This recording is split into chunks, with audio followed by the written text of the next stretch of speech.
In today's episode, I'm going to be talking all about agency representation as a makeup artist. This is a topic I've had a lot of requests to talk about. Part of this episode is going to be me talking more about my experience with an agency. I'll talk about how an agency works, and I'm going to answer some of the questions that you sent to me that I collected through my newsletter subscribers and through my Instagram stories. So if you did ask a question, thank you so much. Hopefully I'll get to your answer in today's episode.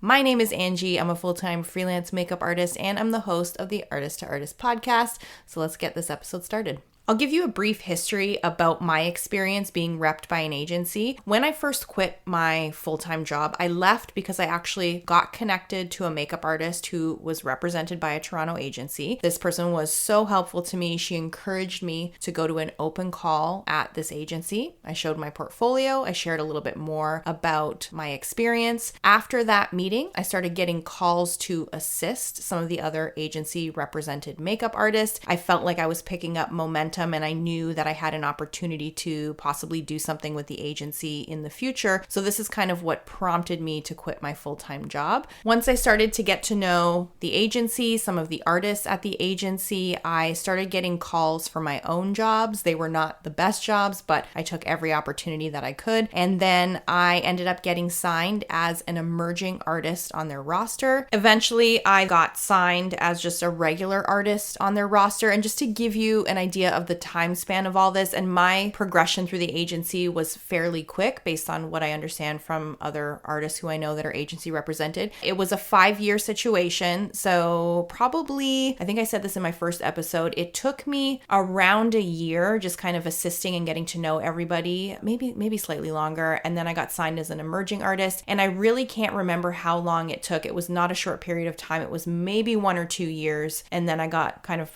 promoted to being just a regular artist on their roster, and I was with them for a total of 5 years. So if that makes any sense to you, this is all very much a rough estimate. So we'll say 1.5 years figuring everything out, and then officially signed in some capacity for about 4 years. And this is a good example of how it works with an agency. Once you get connected and there's kind of a mutual interest between you and the agency in terms of working together, they'll test you out, get a feel for what you can do, see how your work is, see if they can trust you. You'll likely assist. You'll continue building your book. You'll then take your own jobs. And then eventually down the road, if it's a good fit, you would be signed officially. One of the questions I got asked is, what do these agents actually do? What they do is they represent you to their clients or to anybody that comes looking to them for a makeup artist or a makeup artist and hairstylist. They will pitch you to these potential clients. They're going to negotiate your rates on your behalf. They kind of become the middleman between you and your client. So they take all of that off your plate and they collect payment. They'll also help you network with people. If there's someone specifically you want to get in front of,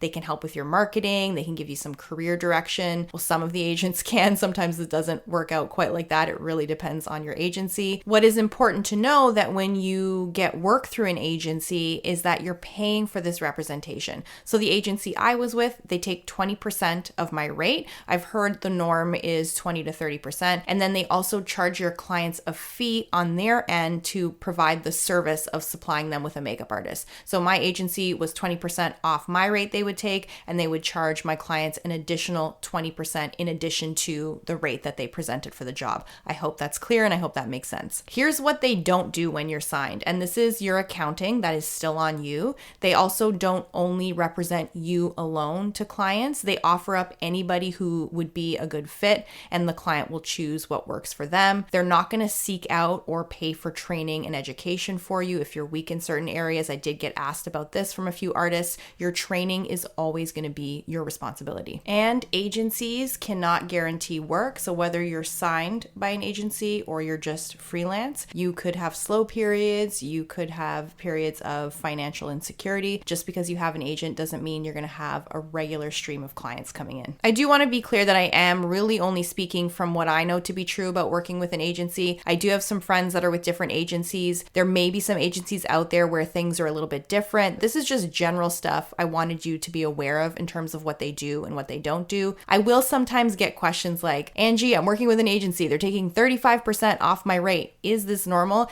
And the answer to that kind of question is I really don't know. If I don't work in your market and I don't understand what's going on in your area of the industry, this is where you need to rely on your community of artists in your market to help you out with this kind of thing. And this is why it is so important to have a community of artists around you that you can connect with and reach out to, because these are things that you're going to want to talk about with each other in terms of sharing knowledge so that no one gets screwed over. What I want you to know about working with an agency or getting signed by an agency is that you have to think about it like a marriage where both parties have to put in the work in order for the marriage to work. I think one big misconception about being repped is that once you are, you can just kick your feet back, grab your iced coffee, the clients will come in, the money will come in, you're going to have access to all these amazing opportunities. And that is really not the truth of the matter. This is not how it goes. I thought it was going to be like this, and it definitely wasn't. Yes, there is an advantage to being signed by a reputable agency, and I do want to emphasize the word reputable because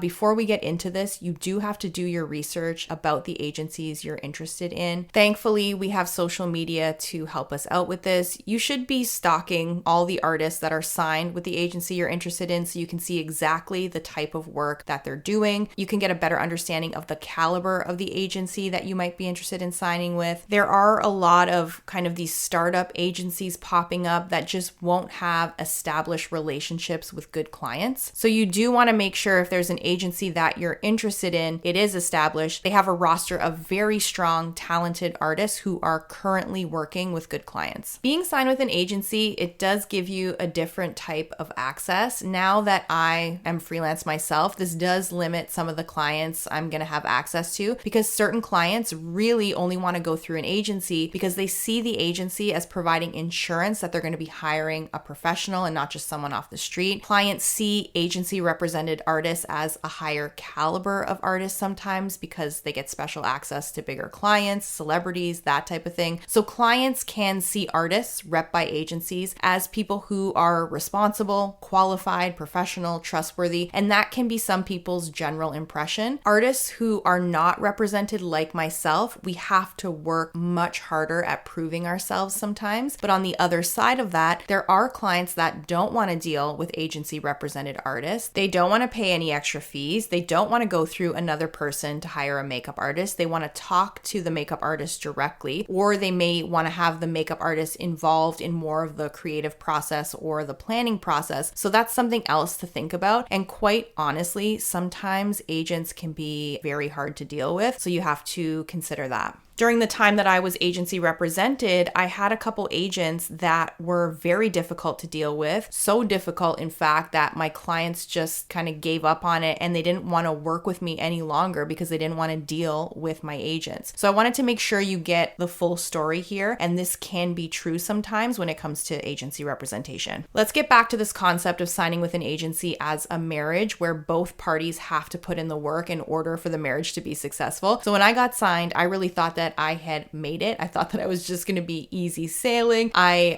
obviously learned the hard way that this was not true. So when you start working with an agency or when you're officially signed with an agency, what's important to remember is that yes, you're kind of getting filtered out of the general population of artists. That doesn't mean your competition is completely eliminated. When clients approach agencies to hire a makeup artist, the agency will look at their roster and they'll present the most qualified people for the role because obviously they want to get the job. So that means you're going to go up against your agency family, so to speak. So if you're not doing things like keeping up your portfolio, posting on social media, doing creatives, TFPs, whatever you need to do to stay current, or showing what you're capable of and who you're connected to, even though yes, you're represented by an agency, you may not get the job because another artist at your agency may be doing more of that than you. They may be doing a better job of that than you. You still have to continue to work on all of the elements of your business that that are going to make you successful. And we talked about this last week. You have the help of an agent, but they're not going to be able to do everything for you. Another important point that I want to bring up before I answer some of the questions that you had for me, when you're looking at an agency to sign with, your first course of action is going to be to look at the agency as a whole. You're going to review the caliber of artists on their roster, which will show you the type of clients they're working with. But when it gets to the point where you're meeting with individual agents who work for the agency, your relationship with the agents who are at the agency is one of the most important things in this process. Sometimes your agent is more important than what the agency represents as a whole, because that's the person that's going to be the make or break for you. What I found extremely difficult when I was signed with an agency, and one of the reasons that I left my agency, was because I was with an agency where I probably had 5 different bookers in a very short time span, and it felt like people were just coming and going from the agency. It made me feel like they didn't know who I was, they didn't know what I had to offer, and it just felt like I was being passed off from agent to agent, and no one was really investing in me and what I wanted out of my career, because it felt like there was a new person every few months that was just learning the business and not necessarily there to have enough time and energy to just focus on me and my career. You may find yourself in a situation where you're looking at 3 or 4 different agencies,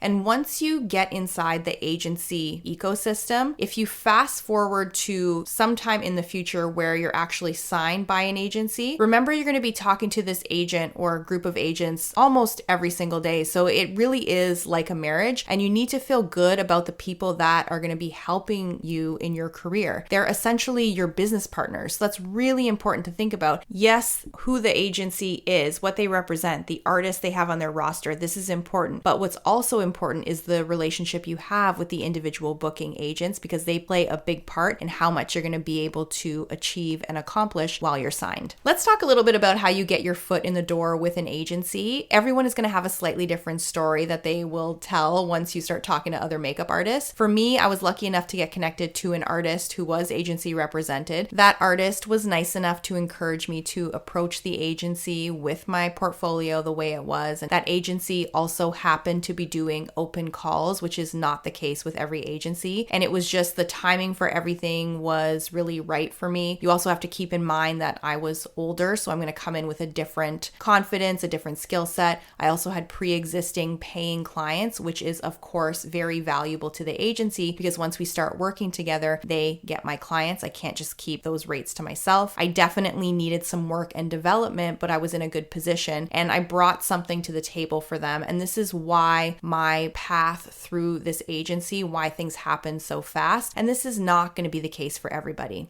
If there is an agency you're interested in, it'll be important for you to get to know who the artists are that are rep by that agency, who their assistants are, because your way in is to connect and network with these people and assist them. That's how you get your foot in the door. You'll also want to pay attention to newer photographers and other people in the industry who may be working with any of these people. So you just kind of have to get familiar with who this agency is working with and go from there. I do want you to be careful and cautious about how you approach your networking, because the goal of networking is really to make connections. It's not to get something immediately from the other person. And this is really good to keep top of mind. People can tell when you're trying to get something from them. When you approach another artist, or when someone approaches me, I can tell if there's someone who's just trying to make a genuine connection with me versus trying to get access to my clients or to get information about a photographer or whatever it is. So I think it's best, if you're approaching another artist, to approach with the intention of, I'd love to help you out. I admire what you do. I can see what you've built. It's just that you have a respect for what they do and you're here to help. That's how you need to approach people or makeup artists that you're going to be networking with and want to work with. Don't think about the networking as, I need to be signed with the agency. I want to be doing what you're doing, so help me. That's not going to work. We will definitely talk more about networking on a future episode. I just wanted to give you a heads up on that today. Once you start networking with agency represented artists, from that point, once you kind of get your foot in the door, it's then going to be all about who you are, what your energy is, what you bring to the table, your work ethic, of course, what your portfolio and social media look like. And I think now we can just say social media and portfolio are pretty much one and the same. I think you can get the idea from the stories that I've shared with you already that you do have to prove yourself and work up the ranks. And when it comes to getting signed by an agency, they need to see that you're trustworthy, that you're professional, that you have the skills that they need you to have in order to be able to service their clients. This is hard to hear, but there is a pecking order within this ecosystem, and you have to respect that pecking order and know where you kind of fit. I want to get to some of the questions that you asked me specifically about agency representation and signing with an agency, and I'm hoping now by this point in the episode you kind of have a good general understanding of how everything works. One question I received was, what is needed before reaching out to an agency? So what do you have to have together as a makeup artist before you reach out? I think it will be important to really study the social media accounts and portfolios of the artists who are already represented by the agency that you're interested in. You want to look at the agency website, of course. You do have to look at the work that they're producing, like what it actually looks like. You're not going to be able to achieve that right away, but that's the direction you need to work towards. You should also be looking at each individual artist's portfolio to get an idea of the type of clients that they're working with and what's in their book. This will help you put two and two together. If there's a certain type of client that you want to attract, or there's a certain area of the industry that you want to work in, what an artist who is already doing this type of work has in their portfolio is what you should aim to have your portfolio look like one day, so it's a good source of inspiration as well. In your own portfolio and social media, you need to show that you can do this job and that you can do work that clients are paying for in your market. Some of this is going to be market dependent for sure. So for example, in Toronto, it's a very commercial market. If you were interested in signing with an agency in Toronto, you would need some of your work in your portfolio to look more commercial. You'd need to show a variety of skin tones. Your social media would have to have a combination of work by professional photographers, and of course, some of your own photos of your makeup applications from your phone or taken with your phone. And this goes for anybody who's interested in approaching an agency. It's just proof that you can do the job you say you can do. The question of whether or not you have to have a website in addition to your social media is kind of up for discussion, I think, these days. There was a period of time where no one would take you seriously unless you had a proper website, but I know some great artists that don't have websites that work all the time, some that have, so you kind of have to feel it out. You can always look at what other agency represented artists are doing in your market and do the same. That's a really quick and easy thing to find out. You will also want to find out if you need to be proficient in hairstyling as well. That's something you can just look up on an agency website. They'll have their artists listed as hair and makeup or makeup and hair. That's something you're going to have to show in your portfolio if it's required. One question I did get a few times was, how do I know when I'm ready to approach an agency? The answer to this, I think it's not always going to be clear. I think once you do your research, you'll instinctively know if you're ready or not. You'll be able to feel how much experience you have, how much you need. You'll be able to kind of look at other artists in your market and maybe even talk to some other MUAs in your market to get a feel for where you're at. There is also going to be just some uncertainty, and you'll only know if you're ready for this after you start the process of reaching out to the agency directly, reaching out to MUAs who are rep by the agency. As you go through this process, it will inform you about what you need to work on. If you do get some assisting opportunities, if you do get to speak to different agents, it is important to ask them, what do I need to work on? Can you give me some feedback on my portfolio? What do you need to see from me? These are questions that you kind of have to face head on, and it can be tough because there's a lot of rejection involved. You may get ghosted a few times, but that's just a normal part of this industry. But in order to get where you want to go, which is